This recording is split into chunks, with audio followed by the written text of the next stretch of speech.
السلام علیکم ورحمۃ اللہ وبرکاتہ۔ الحمد للہ رب العالمین والعاقبۃ للمتقین والصلاۃ والسلام علی رسولہ الکریم۔ محترم حضرات، ہم مستقل آپ سے درس حدیث کر رہے ہیں اور آج اس کا درس نمبر 47 ہے۔ ہم بات کر رہے ہیں اس حدیث پر جس میں سفیان بن عبداللہ ثقفی رضی اللہ تعالی عنہ نے نبی کریم صلی اللہ علیہ وسلم سے پوچھا کہ اللہ کے رسول مجھے ایک ایسی بات بتائیے جو میرے لیے کافی ہو اور میں آپ کے بعد کسی سے پوچھنے کا محتاج نہ رہ جاؤں۔ اللہ کے رسول صلی اللہ علیہ وسلم فرمایا کہ قل آمنت باللہ ثم استقم، کہ اللہ پر ایمان لاؤ اور جم جاؤ۔ یہ مسلم شریف کی روایت ہے۔ تو اللہ پر ایمان لانے کا مطلب میں نے آپ کو بتایا کہ 6 چیزیں ہوتی ہیں تو اللہ پر بندہ ایمان لانا ہوتا ہے۔ تو اس میں سے ہم نے 2 باتیں آپ سے بیان کی کہ جس چیز پر آپ ایمان لائے ہیں اسی پر جمنا ہے۔ اب جب آپ ایمان لائے ہیں جس چیز پر، اس کے خلاف باتیں آئیں گی تو آپ کو ایمان والی بات پر جمے رہنا ہے، اس کے خلاف والی بات کو چھوڑتے رہنا ہے۔ اگر ایسا نہیں ہو رہا ہے تو ایمان تو آپ لائے ہیں لیکن جمے نہیں، ایمان لائے ہیں لیکن جمے نہیں ہیں۔ اب رسول پر جو ایمان کی بات ہے بہت بڑا مسئلہ ہے۔ رسول پر بنیادی طور پر جو ہم باتوں کو ایمان لاتے ہیں اس میں سے ایک بات جو ہے بنیادی بات ہے کہ رسول کی اطاعت کرنا، رسول کی اطاعت کرنا۔ قرآن مجید نے کہا کہ ما آتاکم الرسول فخذوہ وما نہاکم عنہ فانتہوا، کہ جو اللہ کے رسول صلی اللہ علیہ وسلم جو بات آپ کو بتائیں وہ آپ لے لیں اور جن چیز سے منع کر دیں اس سے رک جائیں۔ یہ ایک مومن کا ایمان ہونا چاہیے کہ بحیثیت رسول صلی اللہ علیہ وسلم اگر کوئی بات کہتے ہیں تو اس میں کسی قسم کا کوئی بھی ایک ذرہ برابر بھی بندے کو اختیار نہیں ہوتا ہے۔ مثال کے طور پر خاص کر عبادت ہے، جیسے عبادت کا طریقہ بتایا گیا ہے ویسے ہی عبادت ہوگی۔ ہمارا دل ایک چاہتا ہے، یہ بہت اچھا لگتا ہے، اس کے کرنے میں کیا نقصان ہے؟ 3 باتیں میں نے کہی۔ ایک بندہ بولتا ہے کہ اگر یہ ہم کر لیں تو اس میں نقصان کیا ہے؟ یہ کام دیکھنے میں بہت اچھا لگتا ہے۔ یہ ساری باتیں آپ کے ایمان کے خلاف ہیں۔ آپ تو ایمان، قرآن کیا کہہ رہا ہے؟ جو وہ بتائیں وہ آپ کریے، جس چیز سے منع کر دیں اس سے آپ رک جائیے۔ اب عبادت نمبر 1 پہ ہے۔ اگر عبادت میں بھی بندہ اپنی طریقے سے عبادت کرتا ہے تو اس کا مطلب یہ ہے کہ رسول سے زیادہ جانتا ہے یا رسول سے زیادہ اسمارٹ بننے کی کوشش کر رہا ہے۔ کوئی چیز، مولانا تھانوی رحمۃ اللہ علیہ نے لکھا ہے کہ آپ غور سے سنیے گئے کہ آپ کی عبادت کو صرف رب ذوالجلال اس وجہ سے قبول کرتا ہے کہ اس کا طریقہ نبی کے طریقے سے میل کھاتا ہے۔ اگر میل نہیں کھا رہا ہے تو آپ جتنا بھی اچھی عبادت کر لیں اس کی کوئی حیثیت نہیں ہے۔ ایک مثال دیتا ہوں۔ نماز بندہ پڑھتا ہے اللہ کے لیے۔ ہم جانتے ہیں کہ ہم نے جو نماز پڑھی ہے اس نماز میں ہم کتنی دیر اللہ کے سامنے رہے ہیں اور کتنی دیر ہم مارکیٹ میں گھومتے رہے ہیں، یہ ہم جانتے ہیں۔ ہم جانتے ہیں اور ہم سے زیادہ کون جانتا ہے؟ ہمارا اللہ جانتا ہے۔ مزے کی بات دیکھیے کہ جو سب سے زیادہ جانتا ہے ہماری نماز کے بارے میں، جب اس نے جان لیا کہ اس نے نماز تو پڑھی لیکن نماز میں نہیں رہا، باہر گھومتا رہا، تو اس کو کہنا چاہیے تھا کہ آپ اپنی نماز دہرائیے، کیونکہ آپ نے نماز ہمارے لیے پڑھی نہیں، آپ تو گھر بنواتے رہے، آپ تو بزنس کرتے رہے، آپ تو دکان چلاتے رہے دماغ میں، زیادہ نماز دہرائیے۔ حضرت ثانی رحمۃ اللہ نے فرمایا اس کے باوجود اللہ کہتا ہے کہ تیری نماز میں نے مان لی کہ تو نے پڑھی ہے۔ وجہ کیا ہے؟ وجہ کیا ہے؟ جو ایک آدمی کو یہ بات معلوم ہو گیا کہ یہ تو جھوٹا آدمی ہے، کہ آپ کسی آدمی کے سامنے تعریف کریں اور اس کو اصل آدمی کو یہ معلوم ہو جائے کہ جھوٹ بول رہا ہے تو اس کے دل میں کیا بات ہوگی. یہ تو نمبر 1 کا جھوٹا شخص ہے, یہ تو یوں ایسے تعریف کر رہا ہے. اب رب ذوالجلال تو سب کچھ جانتا ہے, اسے معلوم ہے کہ نماز ہم نے جو کچھ پڑھی ہے وہ اس طریقے سے نہیں پڑھی جیسے نماز پڑھنے کا حق ہے. پھر بھی اس نے کہا نماز تمہاری میں نے مان لیا تم نے پڑھا. بھائی حضرت ثانی رحمۃ اللہ علیہ نے کہا کہ اس میں ایک کام آپ نے ایسا کیا ہے جس کی وجہ سے تمہاری نماز کو مان لیا گیا کہ آپ نے نماز پڑھی. وہ کیا ہے؟ آپ جب کھڑے ہوئے تو آپ نے کھڑے ہونے کا طریقہ رسول کا اختیار کیا. مینٹلی آپ آؤٹ رہے, وہ آپ کے جو آپ کے کنٹرول میں تھا کیا آپ کی باڈی, آپ کا بدن آپ کے کنٹرول میں. رکوع آپ نے اپنے طریقے سے نہیں کیا, اپنی اسٹائل سے نہیں کیا. سجدہ آپ نے اپنی اسٹائل سے نہیں کیا. وہ جو عمل ہے, جو ایکشن ہے, وہ رسول سے ٹیلی کر گیا, لہذا مان لیا گیا کہ اس نے نماز پڑھ لیا. اس کو اتنا اپنے نبی سے محبت ہے, لہذا جب آپ نے اطاعت کی بات کہی اللہ نے کہ آپ نبی کی بات مانیں, تو آپ کو عبادت میں اس کے خلاف ذرا بھی گئے تو گویا آپ اپنے ایمان پر جمے نہیں ہیں. میں نے کل جمعہ میں جیسے بتایا کہ آپ اپنے طور پر بیٹھ رہے ہیں جب خطبہ دے رہا ہے امام صاحب تشہد کی حالت میں. کیوں آپ بیٹھ رہے ہیں؟ آپ سمجھ رہے میں عبادت کر رہا ہوں. آپ کا اچھا طریقہ, آپ لوگوں کو اچھا لگے, ہم کو دل کے اچھا لگتا ہے, یہ کوئی چیز ہی نہیں ہے. اللہ کو وہ طریقہ پسند ہے جو حبیب مصطفیٰ نے کیا ہے. تم جتنے بھی ہوشیار ہو, علامہ ہو, جو کچھ بھی ہو, کچھ نہیں ہو. جو کچھ ہے وہ حبیب مصطفیٰ سرکار دو عالم صلی اللہ علیہ وسلم ہے. ان کے عمل کو ہی وہ عبادت مانتا ہے. اگر دنیا عبادت میں کنفیوز ہو رہی ہے, عبادت آپ ایمان ہی لائے ہیں کہ ہم اللہ کے رسول کی بات مانیں گے, اب اگر نہیں تو اس میں آپ کو آزمایا جائے گا. تو 3 جملے لوگ بولتے ہیں. پہلا, مولانا صاحب اگر کر لیے, جب میں یہاں سے کل جمعہ میں بولا تو ایک صاحب راستے میں ملے, انہوں نے یہی بات کہی. دیکھیے, انہوں نے کہا مولانا صاحب اگر یہ ہم ایسے بیٹھ گئے تو اس میں غلطی کیا ہو گئی؟ غلط کام کیے, غزل پڑھے, گانا گائے, کچھ نہیں کیے. یہی وہ جگہ ہے جہاں پر اپنے آپ کو سنبھالنا ہے. جتنی دنیا میں بدعتیں ایجاد ہوتی ہیں سب ثواب کے نام پر ہوتی, گناہ کے نام پر کوئی بدعت ایجاد نہیں ہوتی ہے. ایک آدمی اذان سے پہلے کیا کرتا ہے؟ درود پڑھتا ہے. کیوں پڑھتا ہے؟ اس کے دماغ میں یہ بات بیٹھی ہوئی ہے کہ کیا درود کا پڑھنا گناہ ہے؟ درود پڑھے تو غلط ہوتا ہے.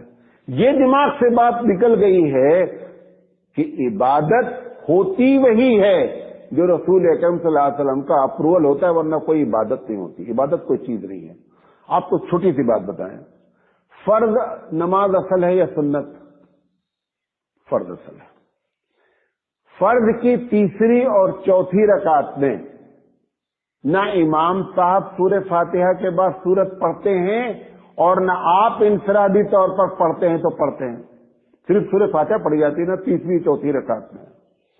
کم پڑھا جا رہا ہے, نوٹ کریں میری بات کو, کم پڑھا جا رہا ہے. جب آپ سنت پڑھتے ہیں 4 رکعت تو 4 رکعت میں سورہ فاتحہ کے بعد سورت بھی پڑھی جاتی ہے کہ نہیں؟ تو سنت آپ نے زیادہ پڑھا نا, تو یہ سنت کا درجہ فرض کے اوپر ہو جانا چاہیے تھا. فرض کے اوپر نہیں جا سکتا. کیوں؟ کیونکہ رسول نے جس طریقے سے بتایا ہے اس طریقے سے آپ نے فرض ادا کیا ہے, لہذا فرض ہے. بھلے آپ سنت پہ چاہے جتنا پڑھ لیں, فرض کا مقابلہ نہیں کر سکتا. آپ فجر میں انا آتینا اور قل اللہ پڑھ کر ختم کر دے فجر کی نماز. ایک آدمی تہجد میں پوری رات عبادت کرے, فجر کی 2 رکعت فرض کو پکڑ نہیں سکتا. پورا قرآن پڑھ ڈالے رات میں تو بھی فجر کی 2 رکعت, بھلے آپ نے انا آتینا قل اللہ پڑھا ہے, اس کو وہ مقابلہ نہیں کر سکتا ہے. یہ نہیں دماغ میں آنا چاہیے میں نے بہت اچھا کام کیا لہذا بڑی ہماری. آپ کا اچھا کام رسول سے ٹیلی کرے گا تبھی ثواب ہوگا, اپنے طور پر نہیں. تو یہ آزمایا جائے گا ما آتاکم الرسول میں کہ ہم نے جو کچھ ان کو بتایا تھا عبادت کے طور پر, خاص کر ویسے تو ساری چیزیں ہیں, اس میں آپ کیا کرتے ہیں؟ اتنا زیادہ کنفیوز کر دیا ہے مسلمانوں کو. ابھی صبح پہلا کام اٹھ کر کے صبح واٹس ایپ دیکھتے ہیں رات میں کس کے سوال آئے ہیں. کم سے کم 50 مرتبہ سوال کا جواب دے چکا ہوں کہ عورت اگر شوہر مر گیا ہے تو اس کی عدت 4 مہینہ 10 دن ہے. کتنا ہے؟ 4 مہینہ 10 دن ہے. پورے کرناٹک، آندھرا، تمل ناڈو میں اپنے طور پر مسلمانوں نے طے کر دیا کہ 40 دن چلتا ہے. نمبر 1.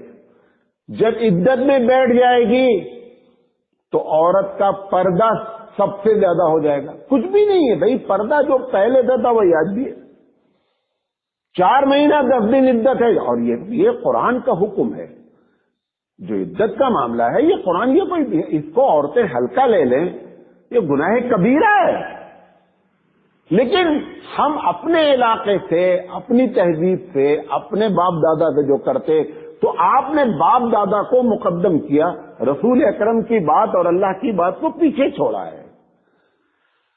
اب ایسی جگہ پر جب یہ لوگ کہیں نہیں صاحب 40 دن چلتا، اس وقت جو بندہ اڑا جمع وہ آمنت باللہ ثم استقم میں آیا، ورنہ نہیں آیا. لہذا سب سے پہلی بات ہم ایمان لاتے ہیں اپنے رسول پر کہ ہم اللہ کی اور اس کے رسول کی بات مانیں گے.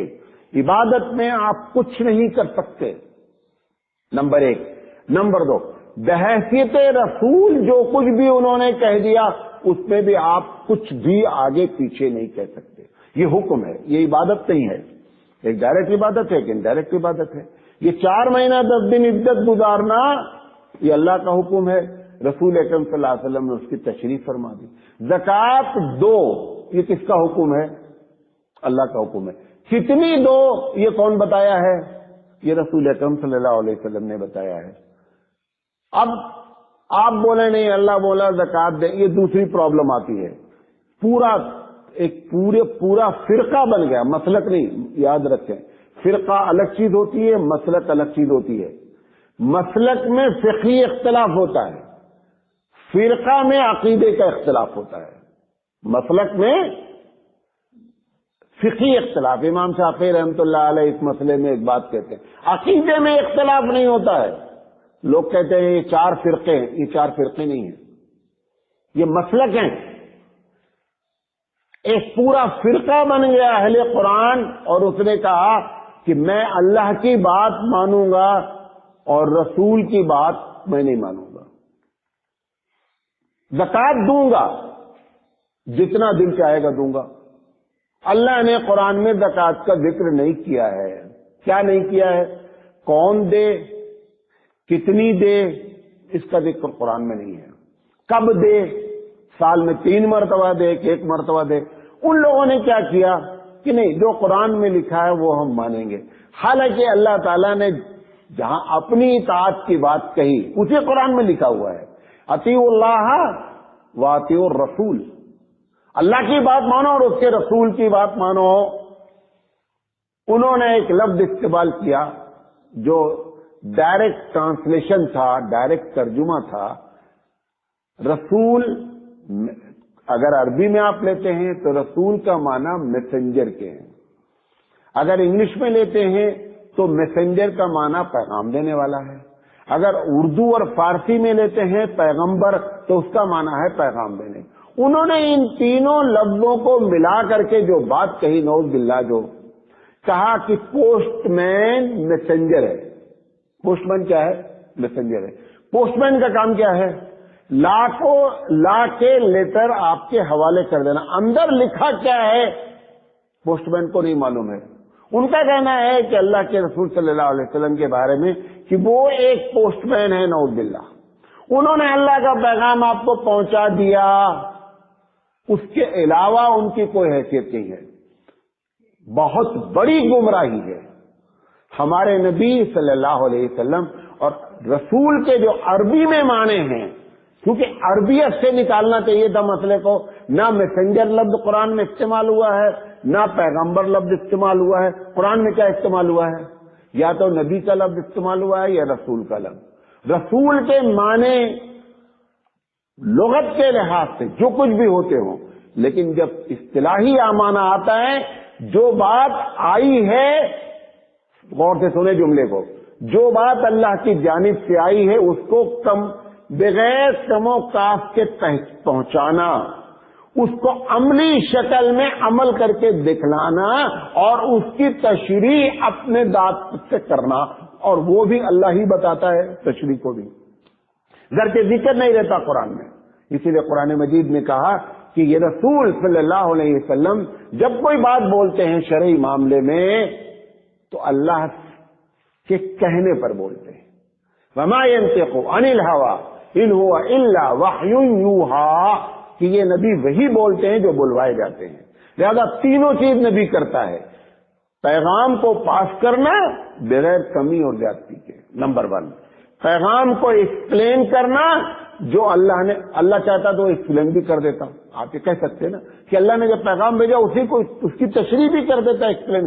وہ بتانا چاہتا ہے کہ یہ پوسٹ مین نہیں ہے، نعوذ باللہ، ان کی حیثیت تم پوسٹ مین اور میسنجر کی حیثیت سے نہیں ناپو گے، یہ بتائیں گے کہ اس میں لکھا کیا ہے اور اس کی تشریح کیا ہے۔ اور جب تم کو ڈاؤٹ ہوگا نہیں یہ تو بہت مشکل کام ہے، اس کو عمل کر کے دکھلائیں گے، تم سے زیادہ بزی شخصیت ہونے کے باوجود سارے عمل اپنی زندگی میں کر کے دکھلائیں گے کہ اس کی پاسبلٹی ہے۔